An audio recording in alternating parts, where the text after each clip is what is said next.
It's been 20 years since Julia Roberts starred in a romantic comedy, and even the Notting Hill alum was surprised by that statistic. It can't be 20 years, can it? Roberts, 54, asked in a new interview with The New York Times ahead of the release of her and Sean Penn's upcoming limited series Gaslit.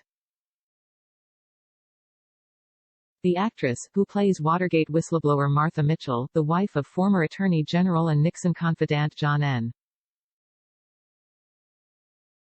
Mitchell, played by Penn, revealed there are a couple reasons fans haven't seen her take on roles reminiscent of her past in recent years. The first, there haven't been any scripts that have stolen her heart. Here's the thing, if I'd thought something was good enough, I would have done it, Roberts told the outlet.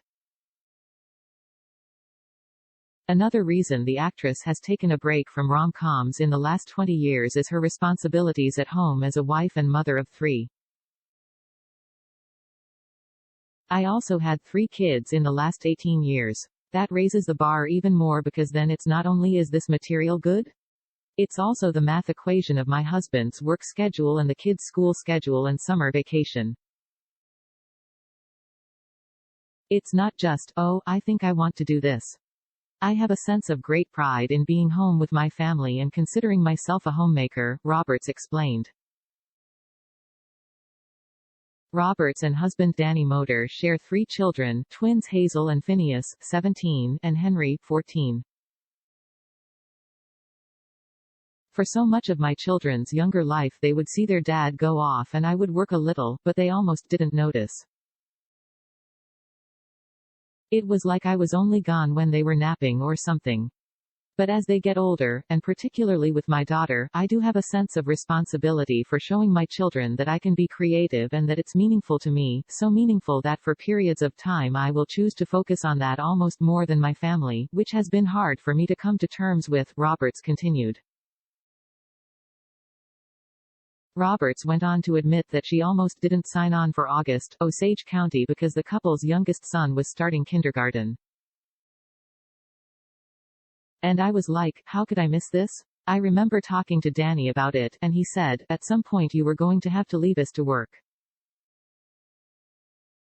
Wouldn't you rather roll those dice in a situation like this, where you have a good understanding of what you're going to be doing and the people you're going to be working with? She recalled.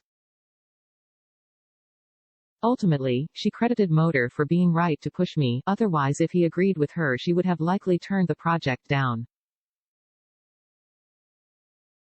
That's the female plight. That feeling of leaving is hard. Still, Roberts said her decision-making process in the acting industry comes down to reading scripts.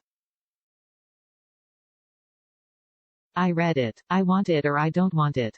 That's how I've made my decisions for 50 or whatever movies, she said. In terms of young people who aspire to be actors one day, she warned that it's probably best for them not to take advice from the veterans. She also dished on how she believes the industry is dramatically different than it was when she first broke out on the scene. I am less qualified to give advice now because the business has changed entirely. It's a little sad, because when I started, I felt like you did a movie and if it did well then you might get offered a couple of other movies and might have more choice and you'd get paid a little bit more on the one. There were incremental shifts in opportunity, and it made more sense. Now it's made more of air, maybe it doesn't feel as sturdy when you're going along. I felt pretty sure-footed about the choices I was making. You don't have those incremental markers anymore, it doesn't seem like.